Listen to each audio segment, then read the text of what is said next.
النهارده تنظيم يوم اليتيم في مركز شباب الزهور، ومعانا دلوقتي الاستاذه البشمهندسه هاله عبد المجيد نائب رئيس مجلس الاداره. اهلا وسهلا بحضرتك يا استاذه. بيكي يا حبيبتي، ازي حضرتك؟ اهلا بيكي. نحب بس نسال حضرتك النهارده جات لكم منين فكره ان انتوا تنظموا اليوم اليتيم؟ هو حضرتك احنا كل سنه ده من اطار البرامج بتاعتنا كمركز شباب.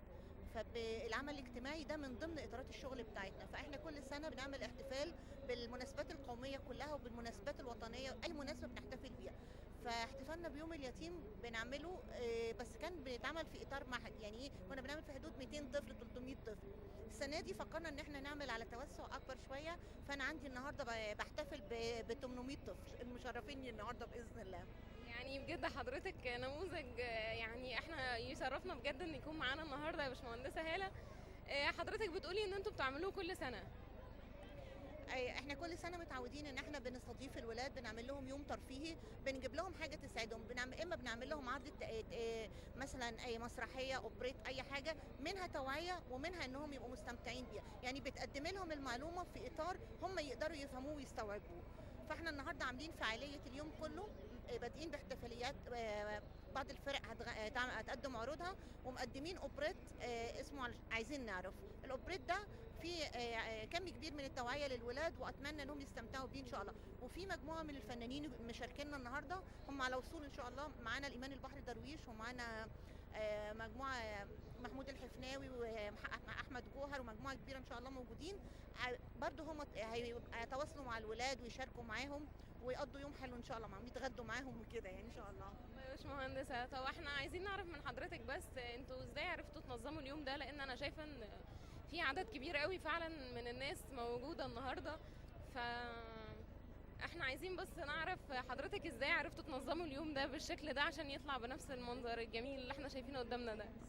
هو احنا المفروض ان انا لما بدعي اطفال، انا بدعي ناس معنيه بالهدف اللي انا بقدمه. فانا بدعي اطفال اللي هم الاسر المعيله والولاد اللي ما فيش تسليط اجتماعي عليهم. فانا خدت الشريحه بتاعت اطفال المدارس كلها، بجيب الاولاد اللي هم المعنيين، اللي هم الايتام اللي في المدارس. انا فضلت ان انا ما اسميهوش يوم اليتيم، انا سميته يوم الحب والوفاء، علشان الولاد يبقوا افضل ان احنا نتواصل معاهم، وكل الناس تتواصل معاهم في اليوم ده. فالشريحه اللي معايا النهارده هي شريحه المدارس، اولاد المدارس، وبعض الجمعيات الاهليه، وبعض الاسر اللي هي المعيله، دول اللي موجودين. يا باشمهندسه، هو احلى حاجه حضرتك قلتيها دلوقتي ان انتوا ما سميتوهوش يوم اليتيم، لان احنا المفروض يعني معاهم طول السنه مش النهارده بس. وانا اساسا يعني ببقى فرحانه ان هم بيتواجدوا معايا، وبعمل لهم طول السنه، مش على قد الاحتفاليه بس. هي احتفاليه النهارده بتبقى تتويج للي احنا بنعمله طول السنه. انا بقدم لهم، بييجوا بيمارسوا رياضه، بيمارسوا انشطه، بيحضروا حفلات، بيشاركوا معانا في كل الاوقات، المناسبات اللي احنا بنقدمها. ويا رب ربنا يسعدهم ويبقى اليوم على مستوى اللي انا بتمناه.